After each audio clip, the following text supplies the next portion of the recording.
Watch this.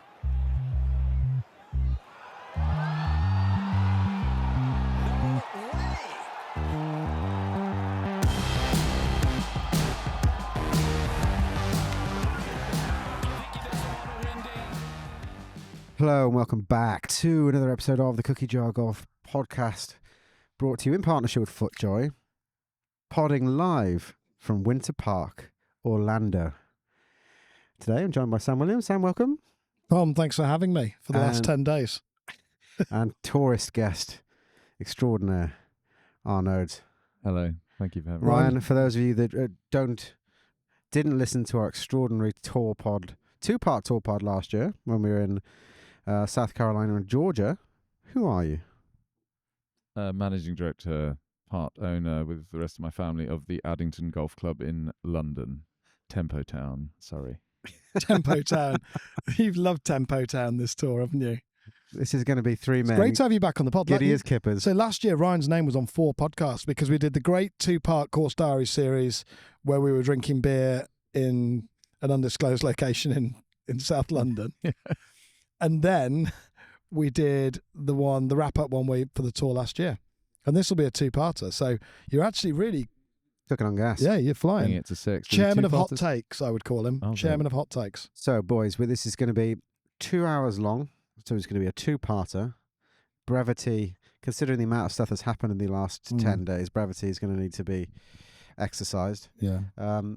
Just to give you guys that are listening a kind of top-down look at everything that happened. So, in a nutshell, what we're going to discuss in the next 2 parts is getting to America and the ordeal that was getting to America. Stream Song that we visited first, then the PGA show, Maple Leaf, and then Cabot, Citrus Farms, and then Bear Lakes in Orlando, Pine Tree in where we're now, West Palm Beach. Then up to TPC Sawgrass. And down back to Orlando to finish off where we are now in the beautiful Winter Park in Orlando. Park. You really are 9 struggling with holes. this confusion. There's just so many parks and pines. I do think, like, if I look back at last year's trip out to the US, to when we played in the Hoopy Foursomes, we unbolted a load of golf around it, but a lot of it was real sort of Lux punting, sort of really great private golf clubs. And, you know, I think what we want to achieve with this was a more balanced, more varied list of courses with different culture and things like that. So I suppose the big difference with this trip is that we wanted to centre this trip around the PGA show, which is in Orlando. And obviously, Ryan, you work in the golf industry, so you've got absolute reason to be here. For us, it was more of a, you know, we'd heard so much about the PGA show. We wanted to come see it and have meetings and network and see what it's all about. And we picked the PGA show and we built everything around it. Now, I think to address the first elephant in the room really was that we were hoping that we could have a mix of old architecture, new build, pay and play, private. And I would say, you know, you did a lot of the organisation, Sam. Organising golf in America is difficult. More work, I would say. You've just got to be really organised, haven't you? I think particularly with the private thing. And I think you can probably play some of these private places with a good introduction and a nice email or a letter or something. But it's not a slam dunk, and it's hard to arrange it around things like Monday closures in private clubs. You know, that's a thing. So it was tricky, but we've been blessed with what we've played. And it was moving parts until even while we were here. Yeah, of course. So it changed tons, and we'll come on to that in a bit. So top line, what a bloody trip it's been. It's been very good. It's felt like we've been out here for about a month. It's about you. It's felt like quite a long time. Should we start at the start? Yeah. Where we all met at the airport. Yeah. Which was one of the more giddy as kippers, walking through at Gatwick, South Terminal, with our golf bags. I think it took me a day to pack. And then BA hit us with the news. we were there was no space for it on the flight. Well, the plane had been basically taken off the tarmac and we'd been put onto a different plane. Do you think that was true? Or do you think No, I think it's bars. They just oversold it. You think? Yeah, they just oversell it, don't they? I think they work on a basis that X number of people are going to cancel.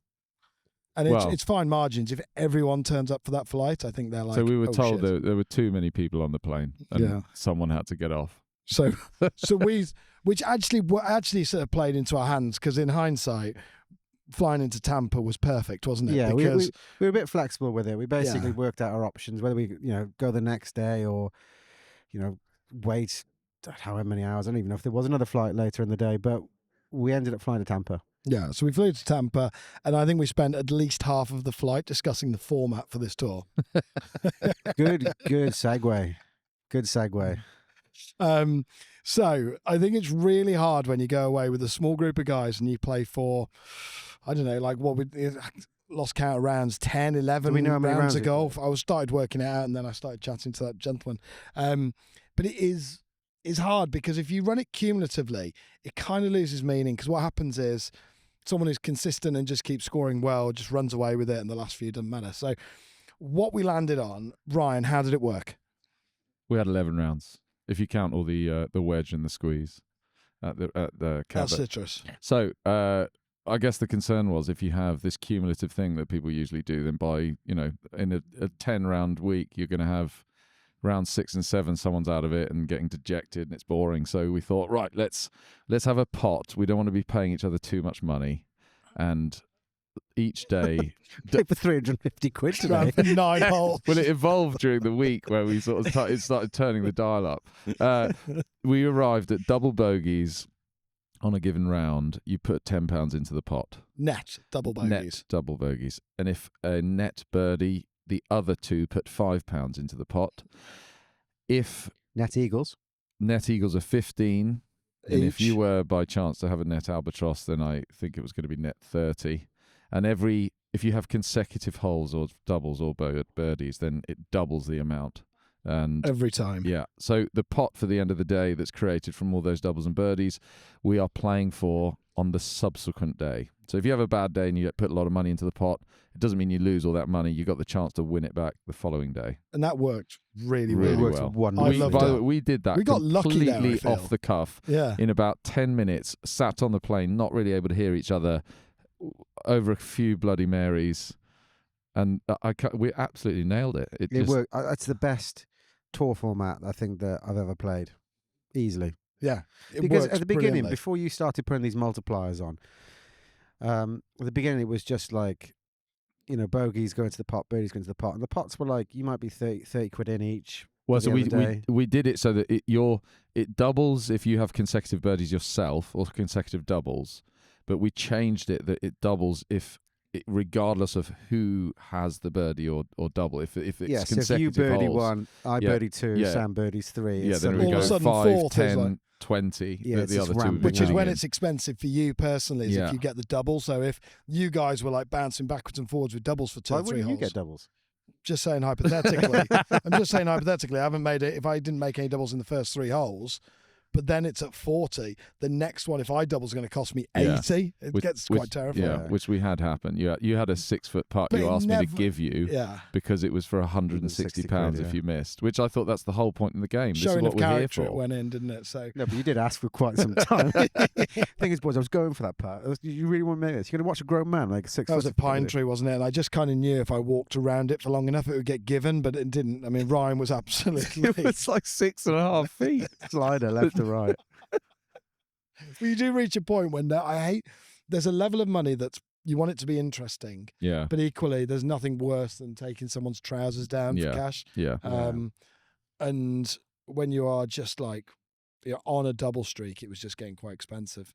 So we settled on format. We managed to get on this flight to Tampa, which actually worked really well because It's closer to stream we were song. going to stream song first, Yeah. which is pretty much in the middle of Tampa and Orlando. It didn't really matter to us, but meant that we could take the high ground with BA and kind of walk around like an umbral looking down our nose at them.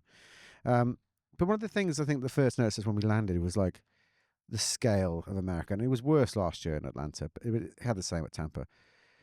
Trains at airports. So the scale of the infrastructure is huge, isn't it? Yeah, you're traveling 10, 15 minutes to just get from one side of the airport to the other, from the car park to the airport to the rental place. Everything. I noticed it more than ever when we went for IHOP at the convention centre before the PGA show. And just walking across the road because IHOP was full to go for a McDonald's, and it was like, oh, this is like a 5-minute walk, and it's the other side of the road. Like, yeah. it's just everything. It's like England is running at a scale of 60 or 70% on just everything, little roads, car sizes. Well, you made a really everything. interesting point. It's like if you landed in Birmingham Airport and you got a train for 15 minutes, which is what we did at Tampa to get just to get to the car rental place, You're in which New was Street. in the airport. If you landed in Birmingham International and took a 15-minute train, you'd be in the centre of Birmingham, Yeah, you're in Birmingham New Street. which is just like It's that's how big bonkers. this airport Absolutely is. crazy. But it the worked really goal was well to then- because go on, we you went out in the evening into Tampa, which is quite nice. We Yeah. found a really nice Mexican restaurant Yeah. in Tampa where you put in a special request on the booking form. Well, I think on the plane, Sam had decided to put me. He told me that I hadn't pulled my weight in organising the trip. So which was fair, no. wholeheartedly. It was quite fair, I'd say. So I was put in charge of meals, and I decided I that think it was you were officially in charge of nourishment. nourishment. Okay, so every place that we booked and had a reservation, I decided that the special request in the booking, because most of it was online, was going to be that please be rude to the bald man. Which Sam only found out about a week into the trip. So that was quite amusing. But that's what happens when you put Ryan in charge of nourishment. But on to Stream Song, which is going to be the first of the courses we visit. For those of you who don't know, Stream Song is like, an hour and a half south of Tampa?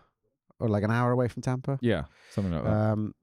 It's about an hour away from Orlando as well. Stream Song is a resort course. Yeah. It's got a big hotel. It's got 4 courses: the blue, the red, the black, and the chain. The black is by Gil Hans, which we played the first day. The blue is by Tom Doak, which we played the second round of the first day. And the red is by Cor Crenshaw. And the chain is Cor Crenshaw? Yes, Cool and we didn't Crenshaw. play. But We the blue didn't- and the black apparently were designed collaboratively No. as 36 holes. blue and red. Sorry, yeah. I'm Blue getting and that red. mixed So up. Cor Crenshaw yeah. and Doak, when they got the land, because it occupies a different part of, But as then opposed to black. Doak built the They kind of worked a little bit collaboratively, dividing up the land and how they wanted to do it. I think they and then they picked 118 each to build, but they Yes. had Yeah. collaboratively designed and routed them. And then the black was basically a sort of a later standalone job. And we've since found out, like literally the day after we left, Dave just play announced, kid. they've just Yeah, announced a fifth new golf course, fifth course with Yeah. with DMK. So But it's a huge, isn't it? I mean, I think that's, It's of big. all the golf resorts, Stream Song for whatever reason has just been on my radar for a bit longer, and somewhere I've been really wanting to see. And it's pretty exceptional when you think you've got courses by really the great triumvirate of modern day architects on site, and you sort of drive in at night and you've got this enormous hotel building, which you need, because what I hadn't quite appreciated is this thing is an absolute machine it's a beast. golf resort. Yeah, Like- 7 hotels, spa, 7 restaurants. 7 7 restaurants restaurants, around the property. The hotel was enormous. play pigeon they got- shooting, Yeah, archery. they had. Yeah, You got to get 10, 15-minute sort of bus rides to the first tee on 10. 7,000 acres. 7,000 acres, which doesn't sound that impressive, but then you realise it fits 70 Blackwell golf clubs into it. Yeah, I mean, and it's- then you've got to ask yourself why they didn't choose to do that. You can put about 45 Merions in there, and I think you can probably put something in the order of about 60 Addingtons, can't you? It's a lot of space. it's a lot of space. Everything's got a lot of space, hasn't it? Hence, probably the new 5th course. Yeah. So why not do it? I mean, I guess the big, what was really interesting with Stream Song for me on the golf side was quite how polarizing those 2 golf courses that we played were. Mm. And my going in position would be a little bit like, oh, do you know what? So much of this modern architecture is we've created very dramatic green shapes, lots of like really kind of, I guess I think they're quite heroic golf shots, lots of heavy undulations around the greens, and they all become a bit similar. But black and blue in a day, they were complete chalk and cheese. It was very, very polarizing. It's interesting because we played black first, which what we're hearing since being here and talking to people that have been there is that the black is either the course that is everybody's favorite, hands down, or it's the course that everyone ranks third of the 3 courses there. Yeah. The chain is a short course, we should say. So the chain is it's not a full, championship links, for lack of a better word. But of the three courses, it's the black is either everyone's favorite or it's the one they dislike the most. And you can kind of see why. And we played it first, so it's difficult because at that point we've got nothing to compare that to. So we're there, and one is like the widest open hole like ever. It's probably 100 yards wide but it's really optically deceiving. It looks loads of broken ground, loads of sand, big bunkers everywhere. Greens are really undulating and interesting and raised, and you get to massive as well. Massive, yeah. The scale of the black, and that's what everybody had said to me. And I don't know if you'd heard of this, but generally what people say about the black is it is like golf but bigger. It's just everything is bigger. The fairways are enormous. The you greens feel so are like diminutive. the biggest greens you've ever seen. It's like the old course greens with 50 times the undulation and 1 pin. Yeah. So it's like, but every corner it feels like it's not just the black, but I think a lot of these new courses we've played, we were talking about it today, it always seems like if you're in the wrong spot, it's just trying to throw your ball off the green. They're kind of perched up, and your ball's always trying to be expelled. I mean, I think we should have a moment for the second hole, because it's our second hole on tour.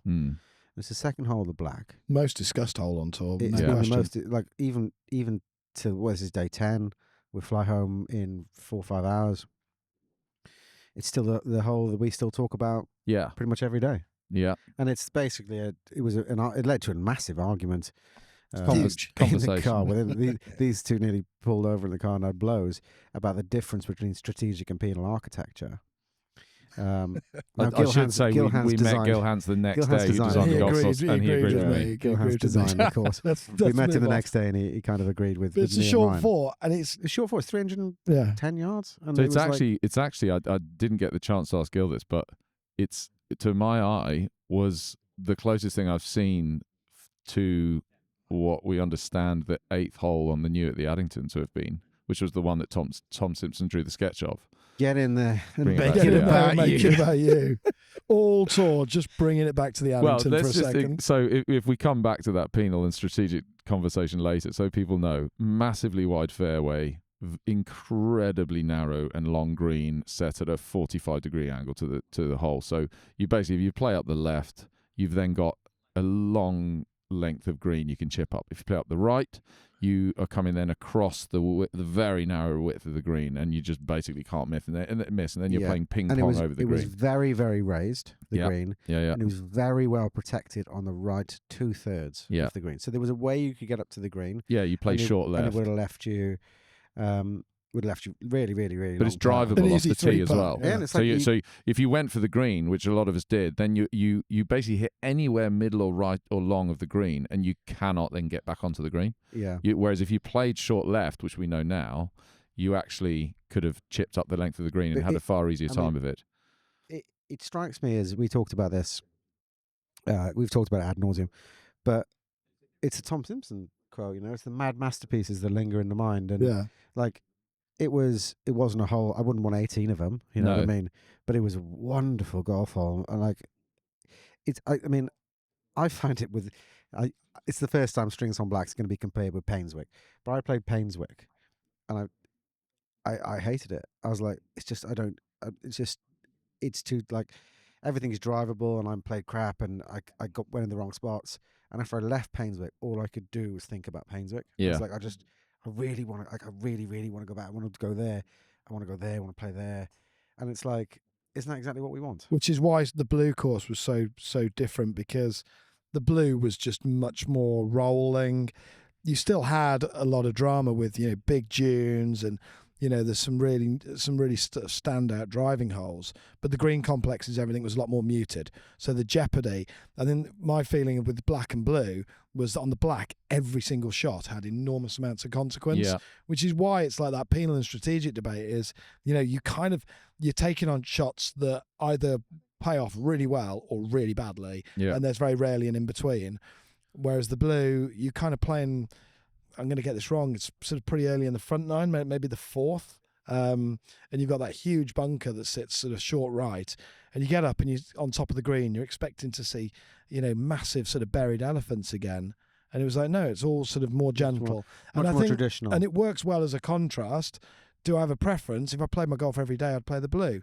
If I had one more round in me at Streamsong, I'd go and play the black. I'm the opposite. Because I had my legs taken off. I think, we all got off the black. What's your 10-round split? That's the easiest way. Just talking, you said Painswick, we all got off the black, and I think we all said, oh, that's too much. And then as the day went on after that round, we all kept coming back to the point where we all said, I can't wait to get back on that golf course. I need to figure that out. And I think that's actually where the interest is. It is extreme, but you also see bits, the more you think about it, that actually if I'd have played over there, I could have unlocked that hole. Problem is, I think it's with resort golf, is you're probably only going to be there once. Maybe they're going to go back in again. And because you're only going to be there once, it's all like, you're Gary Gung-Ho. It's like, oh, I'm going to go for everything. Sam said it's a lot of heroic shots. I think that's a high consequence in Tower on every shot. Yeah. So that's how I'd sum up the black. But I think that's my only critique of the black is I loved it, but I don't really understand how it's what the thinking is for it being on a resort course. Because if you are going to play it once, it can punch you in the face. If you're a 24 handicapper who hits it a long way but is wild, well, the caddy said it to us in the car on the way there. He said, if I was going to play a course once, and this is why I said I'm the opposite of what you said about blue and black. He said, if you're going to play a course once, I'd do the red or the blue. If I'm going to play a course 100 times, I'd do the black. And I kind of get that, because it's like that's the one that gets under your skin. Like the Painswick thing, over time, I keep going over all the shots thinking I want to go back and figure that out. Yeah. I mean, right, let's just draw a line under it. 6-10 split. 10 split. 8 blue, 2 black. Okay. That'd give me a decent taste of black. But it would be the first one I'd want to play. Black. First and last. But yeah, probably. I actually think that was a problem. Like, we thought the blue greens were reserved. I actually don't think they were. I think they seemed that way because we played the black first. Yeah, in a relative sense. I think if we'd have played the blue first, we'd have thought, wow, there's a lot going on here compared to what. What's your 10-round split? 6 black, 4 blue. I'm 6 black, 4 blue. Okay. So, isn't that exactly what you want out of resort golf? What, Sam being wrong? Yeah. No, it's just that's the big thing with all these it? Places. We'll talk about Cabot, and the whole thing with resort golf is it's about having these people sat in the bar in the evening talking about which they prefer, and that's all it's alight with every night. It's guy heavy. There's a lot of guys there. It's sort of lots of drink, lots of food laid on. It's a place where people are going for a few days golf trip, and they're sitting around in the evening and they're talking about which course they prefer. Okay, brevity is the point of the day, boys. So Tom, take us to Maple Leaf. Unquestionably the highlights of our trip. We stayed at Streamsong that evening, and then we got up at 4, I believe. Well, Saul Brooks at the bar. Shout out Brooks. We did see Brooks from Palmetto from last year, because they were down for a pro event on the red, which is why we couldn't play the red. But we left at 4 to Maple Leaf. Now take it away, Sam. On the Maple Leaf. Tuesday was a pretty tough weather day. Everyone that was going to the PGA show was playing like a Lake Nona or something like that. We were going down to see this new private development called Highgrove, which has been designed by Gil Hance. Yeah, very exciting project. A different chap by the name of Ryan who's involved, and Colin Sheehan's involved in that. And we really wanted to go and see a course being built in the dirt. And you've used this expression, we sort of threw a dart at the map, which is kind of how it was. But Tuesday weather was so bad. I rang them up before I went out. It's basically a retirement community, Maple Leaf, comprised largely of Canadians. Yeah. Just a little sort of Floridian, nothing too glamorous, just a Floridian, retirement community with an executive golf course of 4,000 yards, which is right in our wheelhouse. Yeah, for non-Americans, what does executive mean? Because it's like a short course. I don't think it is an American term, executive. It is, yeah. Well, I hadn't heard of it. I've played an executive course in Spain. Okay, but it's not not British term, is it? You'd never hear it at home. But how did they say it in Spain? Executive. It's just an executive. No, to be fair, it was called Banús Executive Club. We'll come back to it. It was a 4,000 yard executive course. And it just looks, this is perfect. This is going to be bog standard Floridian golf. And I wanted to do it. Rang them. They said, look, it's going to be hard to get you on the course. Tuesdays is our ladies' league. I've got you one tee time at 7:20. I was like, right, that'll do. Book it. We'll just get up mega early and we'll drive down. Did Yeah. about an hour and a half down there, didn't we? And the weather was absolutely Well, diabolical. we were late because in the back management program, You I went had to the woken gym. up and I was utterly broken from 36 holes fresh off the plane the day before, and I had to go to the gym to just get. I thought I was not going to be able to play any more golf if I didn't sort that out. So we were running 9 minutes late, and we think didn't so. think we were going to be able to get on the golf course because it was packed out. And they nearly sent the men in white coats after us when they watched us tee off and go and play, didn't they? Because the Well, weather there was no one out there. was so bad. It was millionaires golf. Gave us a couple of buggies, about 1,000 towels to keep us dry, and I thought apart from sort of 4 or 5 holes, What was it the got par- pretty what was bad. the par? Do you remember? No, It couldn't have been much more than like 50 something. It was like 62. I want to say. it was like 12 par threes. Yeah, great set of threes. No fives. Great set. You like that, didn't you, Ryan? Great set The of par cliche threes. comment that everybody says about a golf course that they don't know anything about. Great set of par threes. There's 12 of them there.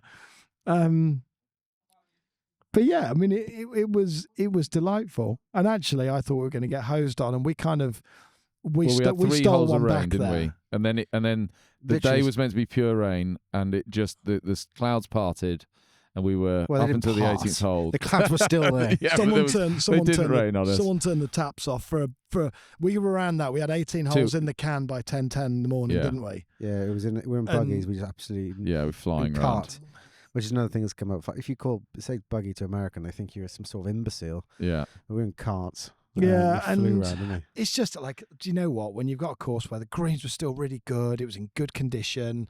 You know, you're weaving your way through these like retirement condos or whatever, or like houses, whatever you call them, and it's just a heap of fun. And it's really short. It's really quick.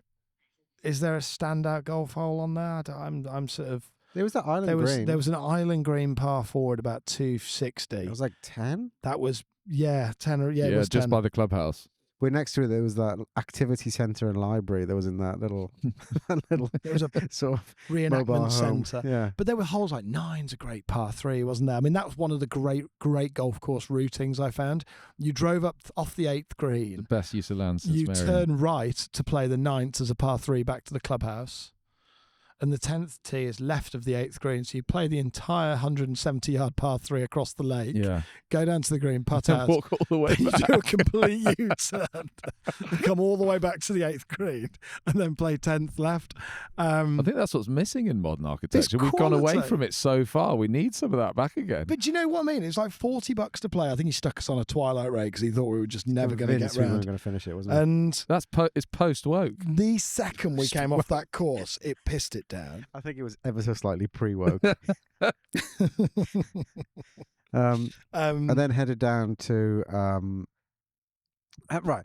Let's just But hang on, So, just a yeah, sec. yeah. If you were paying, I don't know, $400 for a round at a top resort venue like a Stream Song or a Cabot, or you're in for $700 or $800 a day at a really top private club, it's almost impossible to argue that Maple Leaf is 10 or 5% as enjoyable No. as those. I would think argue of the more. trip, we looked at all of these and we joked tongue in cheek leading into the trip that Maple Leaf's going to be the standout of the trip. And I think, we had just as much of a smile on our face at Maple Leaf, almost more just because of how just ridiculous it accessible was. and ridiculous It it was that, it's, what was it, $40? Yeah, Yeah, less. maybe. I bet, I And think. he goes, we're paying it and it's raining outside. And he looks at us and goes, just to let you know, if you decide to come in after a couple of holes because of the rain, you can't have your money back. No, but he did give us he gave us a twilight deal, and the best part had to be on the 10th green when the marshal, who's obviously got They bugger didn't all think to we'd do finish, that did day, they? drove out to see us with more Well, more I was towels. droning, so I was droning, and because we'd had it rained a bit, and I was like, oh, there's a nice the sun's popped out for 2 seconds, and this is quite a cool island green. I'd quite like to see it. So I whip the drone up, and the marshal comes over, and I'm going, oh, I know what this is about. I'm about to get an earful about having the drone up on a housing estate. And he looked at me and goes, "You enjoying it?" I said, "Loving it." And he said, "Well, good for you. Just make sure you keep up with the group in front." We were literally the only He knew. people He on the was golf being- course. And he was one of the very few Americans who was highly sarcastic because Yeah. he knew that. So we were the only people on that golf course for the entire round, and it was joyous. And then we drove to Highgrove. Ryan. But I think like it's important, just to touch on this, is that we're at one right now. So we'll come on to Winter Park much later in the podcast. But the maximum fee here you could possibly play is $29, and I think to just go straight up Lux punting when you're away, it's great. It's really good golf. There is really good golf, but there's really good accessible golf. And both the rounds we played that were like under $40 a round, we got round in like rapid time. It's not like it's not 7-hour rounds because we're on they Muni. Always say it's like slow at Munis. Everyone in America says, "Oh, you play municipal golf can be really slow." I'm sure it can. If you tee off at 1 o'clock in the afternoon, I think it can be. But it's probably the same like that anywhere. If you tee off at 7 a.m. and you're a fast player, you can think your way around that when you organise your trip, can't you? Yeah, there's a place for these types of courses on every trip, and I think you need the variety, which is what we nailed on this trip. And this course would be this trip would have been much worse without Winter Park and without Maple Leaf. After Maple Leaf, we went down to Highgrove, which is a new development that's being built. So with the slowest greens all tour. It was still being sort of pushed around sand. Well, so we should say they're just pushing dirt. It's nowhere near. It's not even been seeded yet. Pushing sand. Lots of sand. There's a seam of sand in the middle of Florida. Florida's generally not sand, as far as I know, but there's a seam of sand apparently from 100 million years ago. They were telling us where it used to be an island, in the middle of the Atlantic. And it's 30 kilometers wide, 300 or 400 kilometers long, and predominantly populated by citrus farms. And they have this site where they've carved out golf holes, and it's actually quite undulating for Florida. Florida's generally dead flat. And you've got now golf holes. What's that? Quite uniformly because of the way the groves are planted. Potentially. I mean, we'll have to see. Which was interesting to see how they were routing it. But as they've carved through these citrus groves to create these golf holes, you have a really unique look to the place where it's the only golf course, I mean, I've never seen one in the world, to my knowledge, that's going to have like proper citrus groves down either side of the golf holes, which are going to be, I think they're going to be wide enough away from the corridor they're not going to be in play, but they're talking about having old-fashioned orange juice presses on the tees, so you can like just grab oranges off the trees and like squeeze your own oranges. I think the predominant variety, they were saying the Valencia oranges. Valencias. Anyway, which just must like be similar to a Valencian. A really distinctive look to the place, I think it's going to have. So it'd be cool to see that place develop. But yeah, very interesting site. Can you maybe, just before we talk, because it was great seeing, Colin and Gil, and we got to meet Ryan, the owner, and some of the members. Yeah. Maybe just speak to the number of these new developments, things like Tree Farm, Old Barnwell, Hoopy. There's like things like Childress Hall out in Texas. There's Highgrove. There's a lot of these getting built. The demand for them, these are like really sought after memberships. Yeah. People are throwing just bring that to life for people who don't have any idea. Well, you've pretty much explained it there, but I think it's driven by a lot of the Northeast private clubs in the US, like in Chicago, New York, Boston, all those areas, even in Canada. They are phenomenal golf courses. They're generally the sort of old golden age golf courses in the US. And all of those, basically, you can't play in the winter because of the snow. So typically what you'd have had, in the 40, 50 years ago, I think the answer to that was Florida. And Florida is basically dead flat and doesn't have much sand, which we talked about. So in, post sort of sand hills and then Bandon, and this idea now that you can actually develop a golf course, doesn't need to be near an urban centre, doesn't need to be near anything, any people. It can be really hard to get to, which was always, people thought that was a terrible idea in the 70s, the 80s and 90s. Now what they're saying is if the site's good enough, people will travel to get there. So that has now led to all of these resorts where they are finding great sites regardless of where they are, and then if they're south enough to be playable in the winter, they're essentially like a second golf course to a lot of these private club members up in the north of America. And these founding members are putting down large amounts of capital, gets them in on like the first tranche of membership there, and they're building them quick, aren't they? Like they're moving the earth. I mean, what was Colin was saying that the goal is this is open for preview play this time next year. You're stood there and it is just a sea of sand, which they're also really good at slowing down Chevy Suburbans, we should say. Yeah, I mean, you got the car stuck, so we had to call the greenkeepers who were already there for this course that isn't built to bring a skid steer in. I had to get winch chain out up of the car and drag Sam out. So what happened there? Would you blame the person who parked there? We were invited to go to the greenkeeper shed, which was one of the most elite greenkeeper sheds. We would. It was like the old farmhouse or something. When they develop these courses, like they've got a full greenkeeper shed, full greenkeeping team, the pro, like the hospitality manager, the general manager, like those guys are all on site already, and there's no golf course yet. So it's just like another level. And we were invited. Well, in the shed, we've got some like sandwiches for us, and you'd look at that as like a UK, like there's like a ham and cheese plastic sandwich from the service station, but we turn up and there's like these amazing chicken salad, I don't know, Subways or I don't know, I was like subs. focaccia bread. I was swiping them into my rucksack, I hoping no one noticed. Ham and cheese croissant, crisps on. It was just a croissant, coffee, all types of drink. But we'd been invited, so we went down, met a few of the guys down there.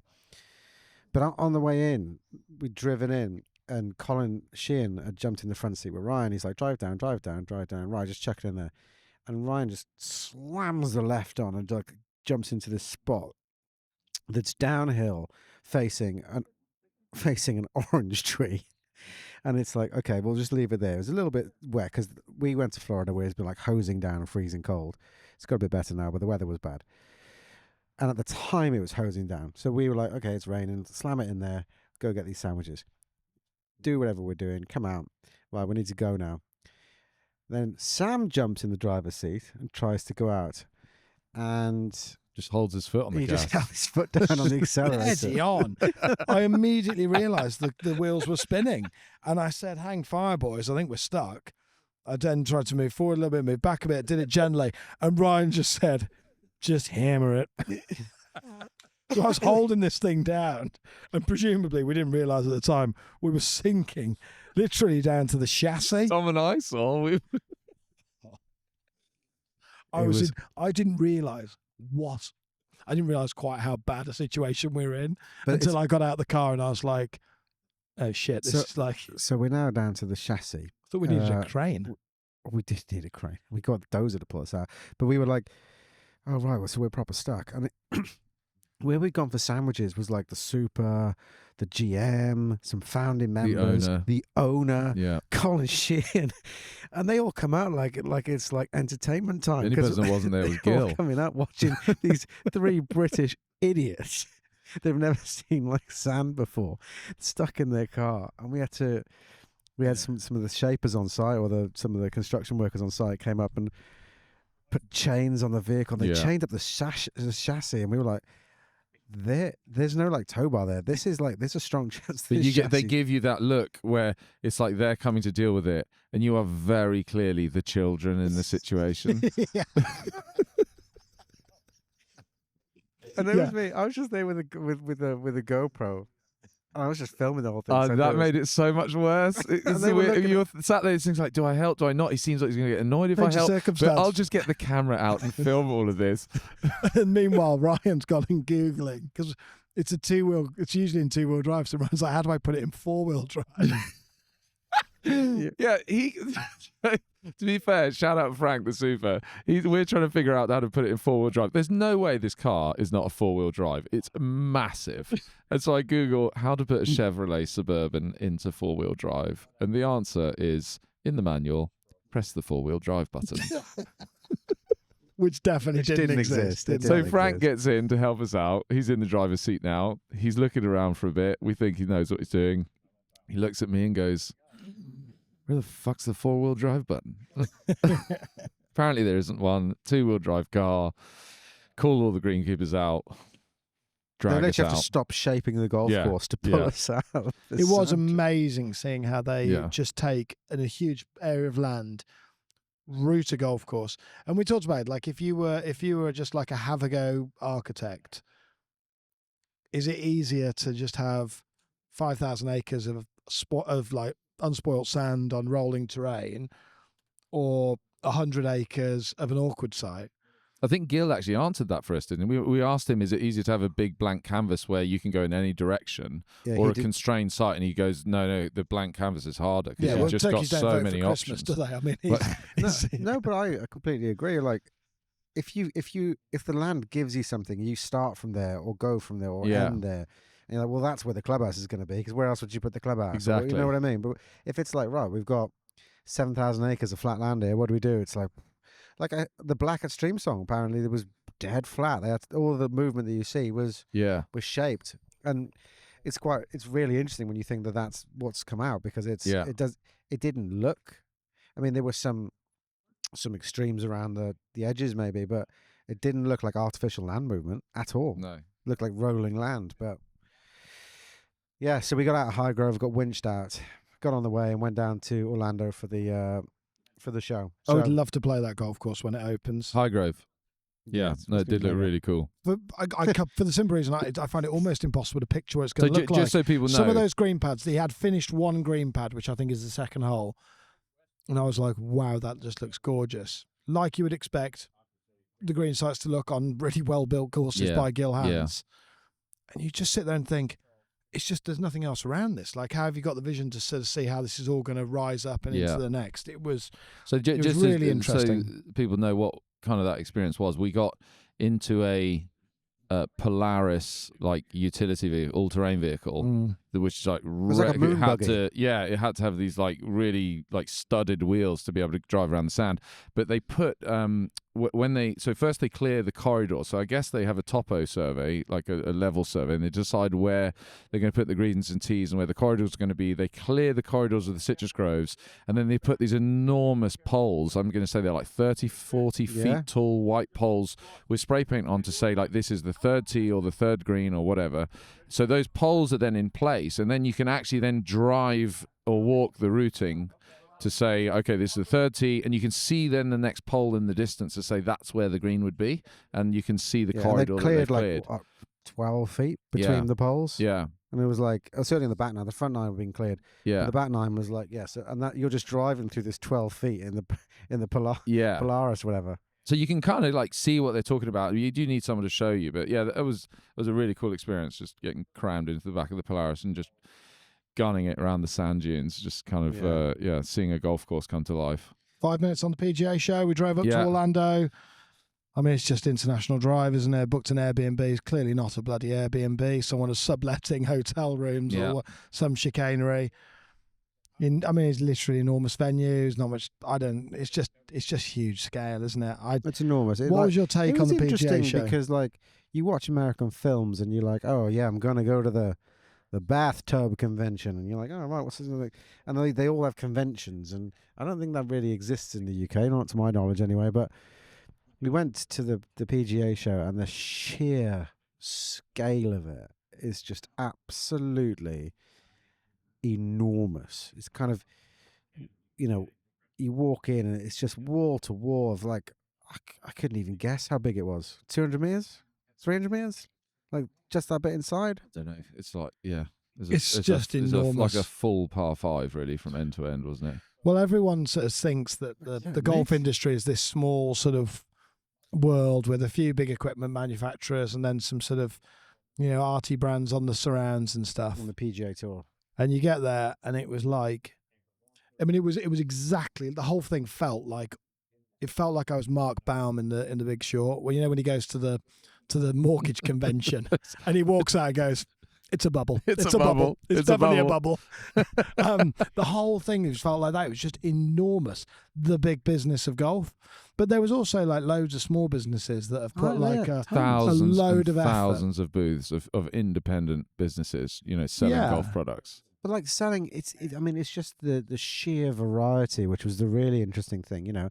People selling sort of blinged up ball markers or buggies the size of like monster trucks, and it's swing aids, it's nutrition, it's apparel. Like the apparel section was probably a third of it on its own. The travel section I found to be quite Travel section. revealing. I think we all came away from that, and I know, Ryan, you went last year. Scotland, Ireland, huge tourism presence there for golf. England, I say none because the presence from English clubs is a bit Was more sort boots of on the ground. Yeah, it's boots on the ground, and it's like, God, England's just not selling itself well for golf internationally. Maybe that's a good thing, maybe that's a bad thing, but compared to the resources that Scotland and Ireland are putting in, it's just like night and day. Yeah, I didn't mind it. It felt like a lot of walking. Manufacturers section, people hitting golf clubs. Like inside, there was like a driving range inside. They're like smoking drivers like into nets. Yeah. Like into nets, they're like TGL distance away. Like 100 yards away, so you can hit full shots and stuff. It was just like. Would you go back again in a cookie jar capacity? What was really useful for us was that you'd wander around and you'd just bump into people. Lee Wybransky, previous guest of the podcast, designed our logo. We saw him there.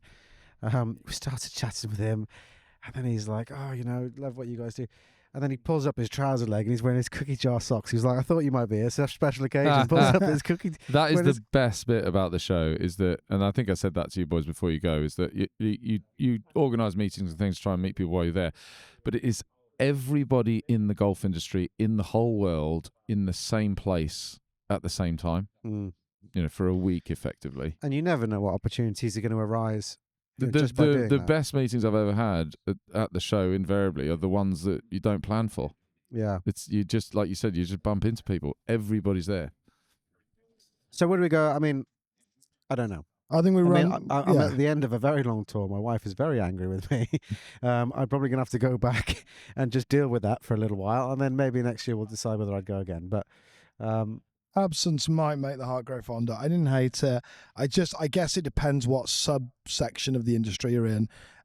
It's not about being productive, but it's just like a very over-facing, very stark reminder in January of like, yeah, this is a bloody big industry. But it's not just the show, it's everything going on around it. So even if you didn't go to the show, it's worthwhile being around Orlando in that week. Yeah, it gives you a reason to be here, doesn't it? I suggest we run part one up to the end of Cabot, Tom. I was thinking that. So we forgot we had Waffle House for breakfast. But we can talk about eateries at the end. Yeah, we can leave a subsection for eateries and dining. So when we go? We're in Cabot House, then. IHOP. Was that another? Like, I can't even remember this now. Was that a really early drive to Cabot? No. So we woke up. We're teeing off at 12:12 on the Roost at Cabot. So we aimed to get up at 9:30. Fairly easy drive. And we literally out the door at 9:35. Gentlemen to bed. For tomorrow we leave. All tour we've been daybreak. quoting the trip. We should be out the door by 9 o'clock. Cabot Citra Farms was something I think we were all really looking forward to. It's always been there. It's been there for quite a long time, but it's a kind of being, for lack of a better term, being caboted.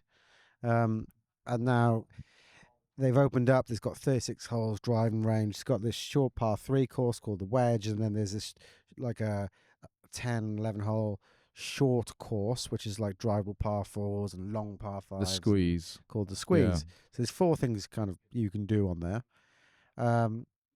I thought Cabot was very, very classy. Yeah. Very, very cool. The courses were contrasting. I would say the Roost, which is the new one. So we started on the Roost. Which is the new one that kind of had its grand opening on Monday. I thought it was looking back in retrospect, much more classical. Yeah. Used a lot more of like this undulating land. Green's a little bit more subdued. And then the Karoo, which is the one that's been open a few years, named after the singing, the Karoo, the bird noise that you can hear, was brilliant. Absolutely brilliant. I thought undulating greens, great use of land, broken ground. And the Wedge I loved. We played at night, and the Squeeze I thought was phenomenal. So I very, very, very impressed with Cabot. The main staple of Cabot Citrus Farms is Roost and Karoo, though, isn't it? That's the 2 main courses you're there for. And they've been very, very economical. We're taking that driving range, routing the Wedge course, which is like really the pitch and putt with lots of really kind of beefed up and interesting. So it's just a great pitch and putt with all the street food. And then that Squeeze that runs around it. That's just a really economical use of the land, I thought, because what you do I think that's just the benefit of a few years of this. What you've got at Streamsong are 3 great golf courses. They've now subsequently built the chain to do that and offer it. Yeah. But once you're doing it, you're just sitting around getting pissed. Whereas once you don't have to, but that's what invariably happens. Whereas there, you're like, I just want to keep hitting shots. Yeah. And you can still do it, and lovely atmosphere.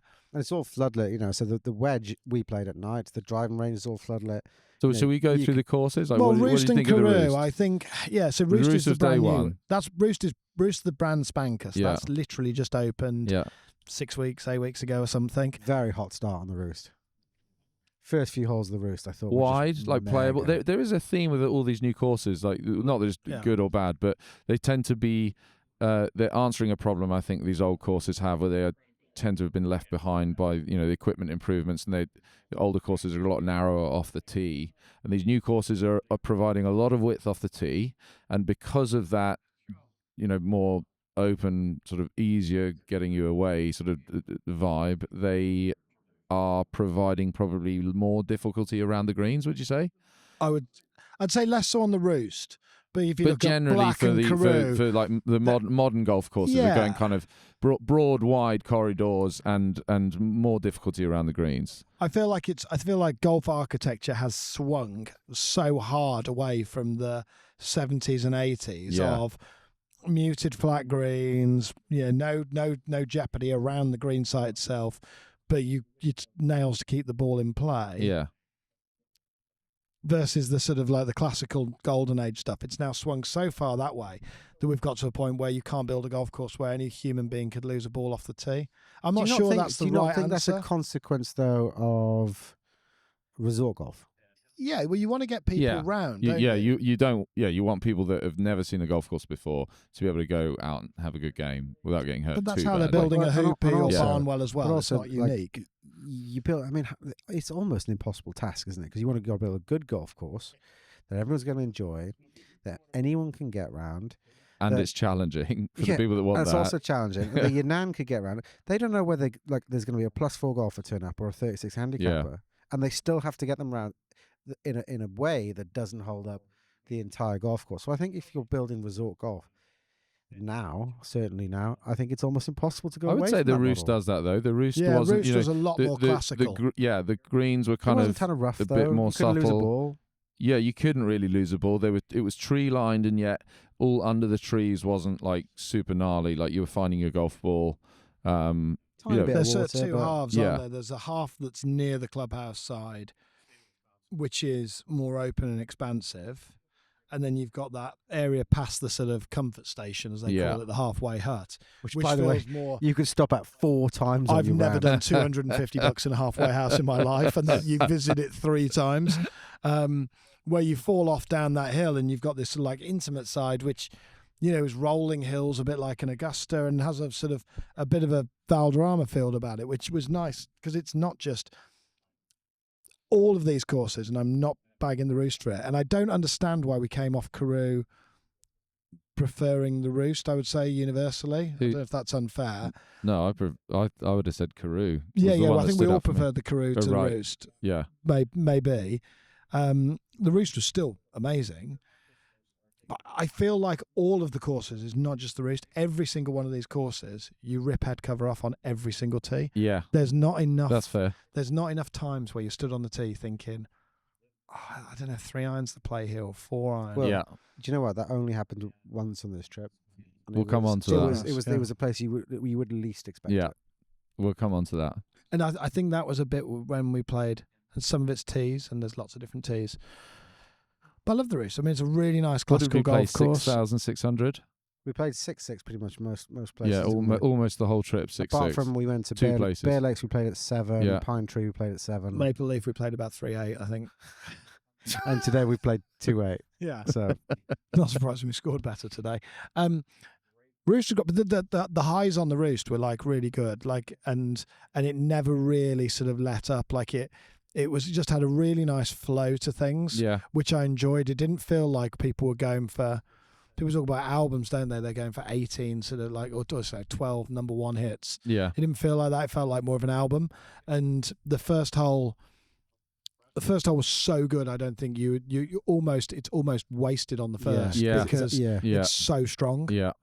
It's got that sort of feel of Prestwick where you need to get your drive over to a certain part on the sort of right side and left side of the Roost to have a better, to. The other thing about that first hole is I don't know of many new courses that build blind approaches, and it was no matter where you put your golf ball, unless you laid back really far. Yeah. No matter where you put your golf ball, you're having a blind approach on that Yeah. hole, and there's not many new builds that are doing that. And it didn't feel muddled for a course that's been built by a load of people. So you got Rod Whitman involved, Ben Cowendua, who's the main man at Cabot. Yeah, you got Ran, but you've also then got like Mike Nutso, who's the main man on the squeeze. There's quite a few names around this. Carl Franz is also involved. Obviously, he designed the Karoo. Yeah, they're not the obvious like A-listers, are they? Yeah, but isn't it interesting the way like it was brought up on this trip? That it almost feels like Cabot are nailing it across their whole collection so well now that there's probably less of a need to lean on. Yeah, it's not. It's mega actually we architects. turned up there and none of us. Not that we do this, but none of us needed to know who the architect was. It was a Cabot golf course, and I It was think gonna be good, yeah. they have nailed the branding because it now puts them in a position where, not that they're not going to use like the big hitters, but if they wanted to use a great architect, they don't have to use a great architect to use their name to sell the golf course. Yeah. Their name is now strong enough that it sells the golf course. Well, it's synonymous with really good golf wherever Yeah. you go. I mean, me and Tom have been to Cabot Bordeaux, which, Bill Core's first European design or the first design out of the US, I can't remember which, and a Rod Whitman design. And that has a nice synergy with Nova Scotia, Cape Breton, where they've got their kind of first development. But, you're going there and it's like you just know that's going to now go on a lick or two.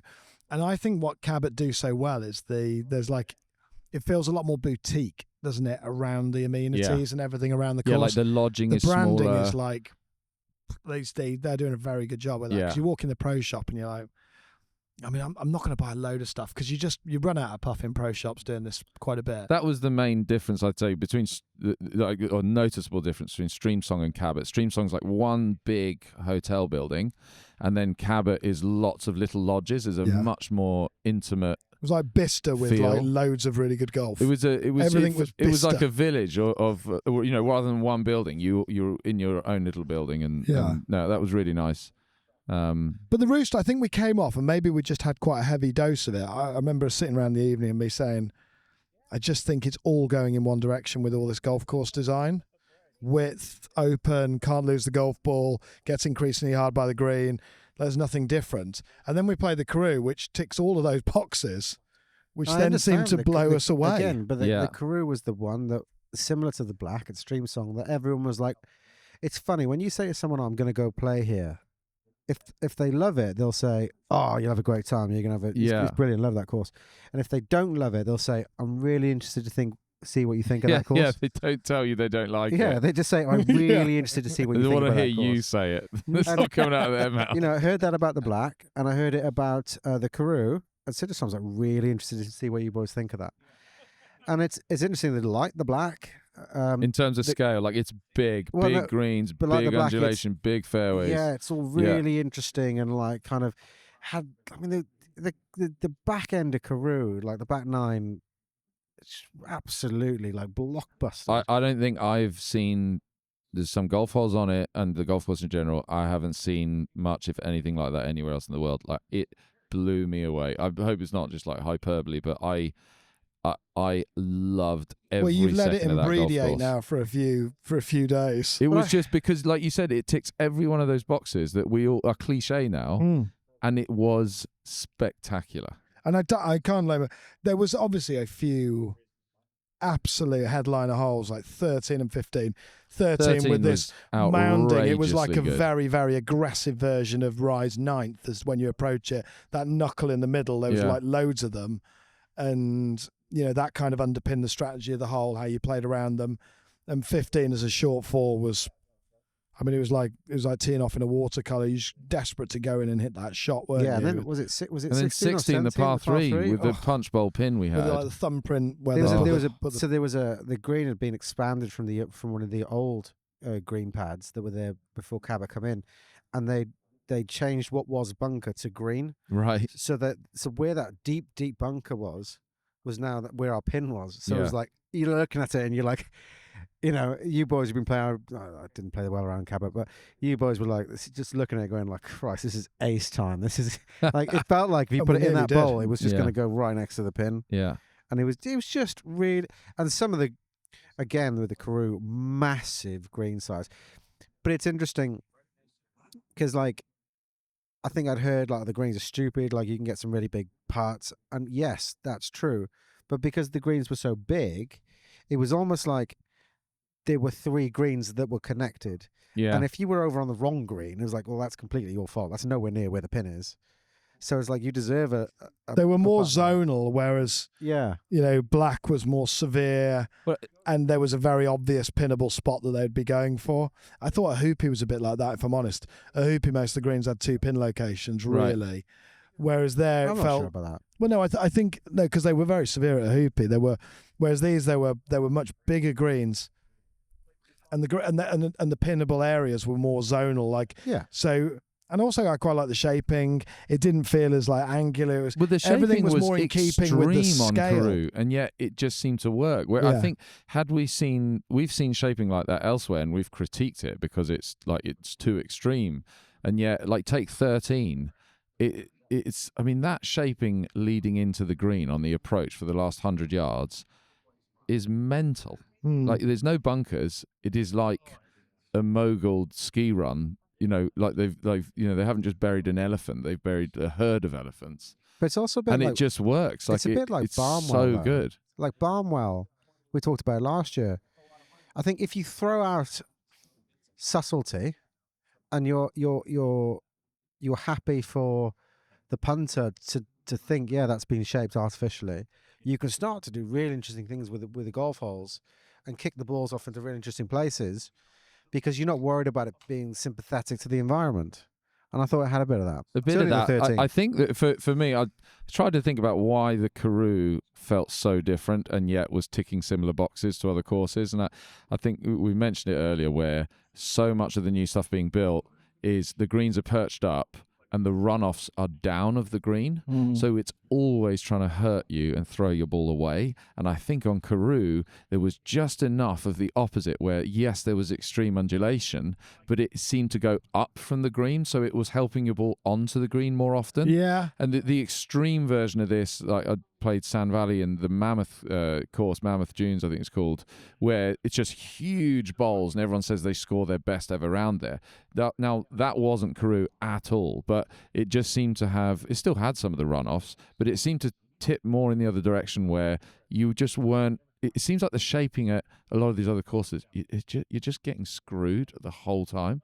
And at Karoo, it was like there was enough help and certain places trying to hurt you that the sum of all the parts, it was just fantastic. I think the difficulty is like just looping back around, kind of tying a bow and all this, is that these are resort golf courses. They've got to get you off the tee. They've got to get you to the green, but they still want to make it difficult. And I think if you put those parts together, it's quite easy to push up greens and make it repel your ball. And, everyone can get around it, but you're going to score quite high. And I think the Karoo struck the best balance of challenge off the tee, like putting your ball where you needed to put your ball.